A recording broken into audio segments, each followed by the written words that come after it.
Aruba tem avaliação de CFATF. CFATF da Caribbean Financial Action Task Force.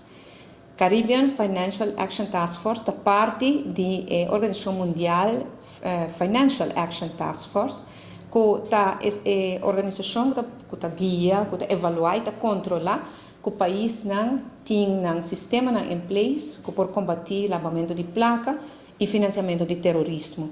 Isso aqui é algo que já para está aplicado em diferentes países e se não chega na conclusão de uma avaliação que o nota cumpre o requisito, o país vai arribar a um blacklist.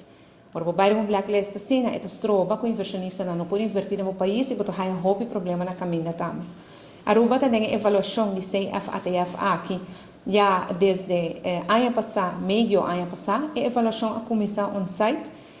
Para nós, durante a avaliação aqui na Aruba, nós concentramos intensamente desde 2018, meu primeiro viagem como estava também nesse presidente, também o presidente e voorzitter da comissão AML-CFT, que é Anti-Money Laundering e Counter-Finance de Terrorism, e essa aqui está em posição aqui, junto com o Banco Central, junto com o Ministério Público, junto com o MOT, que é a FIU, e junto com a Câmara de Comércio, sostener para um time dinâmico do governo mesmo, nós vamos preparar, já acaba em 2018.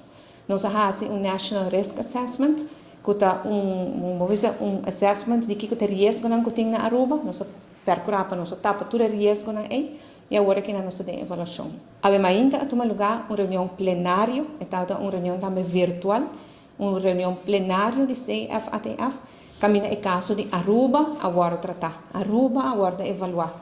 E me por aqui a palavra e dirigir-me mesmo na esta que tenho evaluar-nos e me percebi essa que é uma boa reunião. Nós temos elogio, nós temos felicitação, então mostra que nós estamos indo em bom caminho, nós temos guarda ainda assim para a avaliação que está completamente clara. De que não me quero agradecer, tanto esse no setor público, semipúblico e setor privado, que atrás aqui. Nós temos diferentes encontros com o setor privado, com o setor público, para e enfocar a importância para Aruba passar a avaliação de CFATF de forma positiva. E me está agradecido, imensamente agradecido por tudo e sustento que nós temos aqui. Agora, a reunião plenária vai bom, agora que nós temos a avaliação final, para nós por onde Aruba está parar e que é o qual vai esperar nós para o tempo nós delante.